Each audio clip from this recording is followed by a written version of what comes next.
मेरा नाम राधा है। मैं उत्तर प्रदेश के एक छोटे से गांव सोनपुर में रहती हूँ।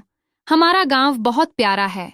चारों तरफ खेत, बांस के पेड़, पोखरे में खिले कमल के फूल और हवा में मिट्टी की वो खुशबू जो किसी इत्र से कम नहीं।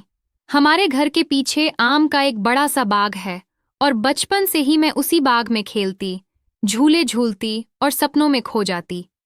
मेरे पापा किसान हैं और माँ घर संभालती हैं। मेरा बचपन बहुत सादा था, लेकिन उसी सादगी में एक ऐसी कहानी शुरू हुई जिसने मेरी जिंदगी बदल दी। वो गर्मियों की दोपहर थी जब मैं पहली बार उससे मिली, अजय से। अजय गांव के ही दूसरे छोर पर रहता था।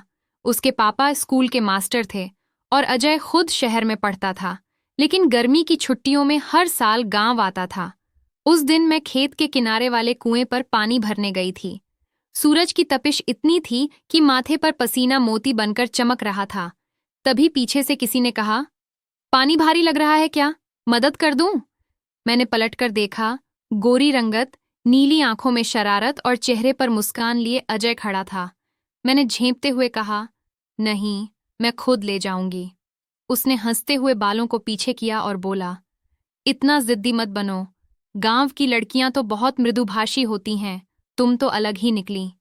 उसकी बात सुनकर मेरे चेहरे पर अनजाना सा लालिमा आ गया और उसी पल कुछ अजीब सा हुआ, जैसे दिल की धड़कनें अचानक तेज हो गई हों।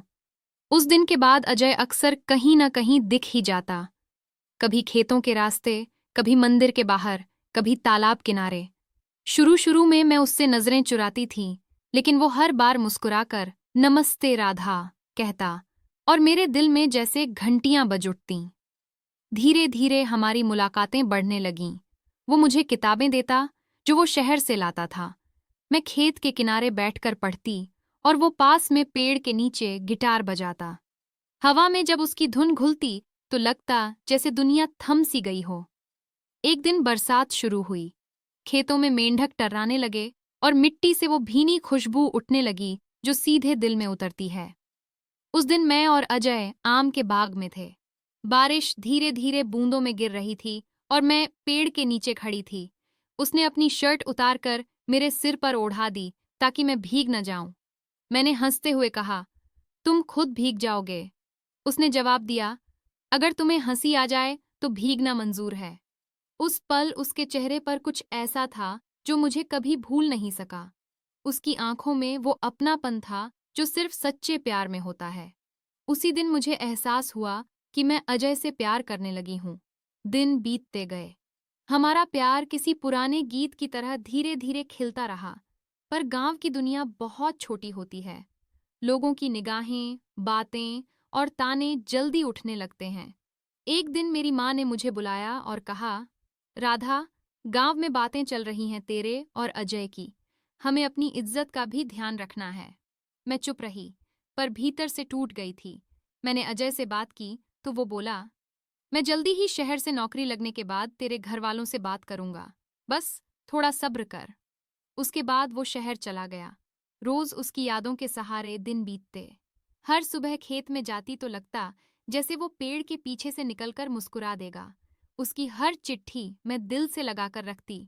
हर चिट्ठी में उसका एक वादा होता, राधा, मैं लौटूंगा। तेरे बिना मेरा कोई जहां नहीं। महीने साल में बदल गए। मैंने उम्मीद नहीं छोड़ी। एक दिन गांव में खबर आई कि शहर में किसी की सड़क दुर्घटना हुई है।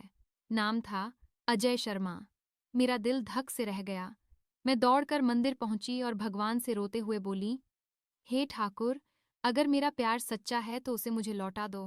आंखों से अश्रु बहते रहे और मैं वहीं गिर पड़ी। कुछ दिनों बाद खबर आई कि अजय ठीक है, बस चोट आई थी। मेरे अंदर जैसे फिर जान लौट आई। कुछ हफ्ते बाद वो गांव लौटा, थोड़ा कमजोर, लेकिन मुस्कान वहीं पुरानी। उसने मुझे देखा और कहा, राधा, मैंने कहा था ना, लौटूंगा। मैंने बिना कुछ कहे बस उसे देखती रही। उस पल सारे शब्द बेमानी हो गए थे। उसकी आंखों में वो सुकून था जो मेरे दिल में बरसों से ठहरा था। थामे हुए था। उसने कहा, राधा, अगर अगला जन्म हुआ तो फिर भी मैं तुझे ढूंढ लूंगा।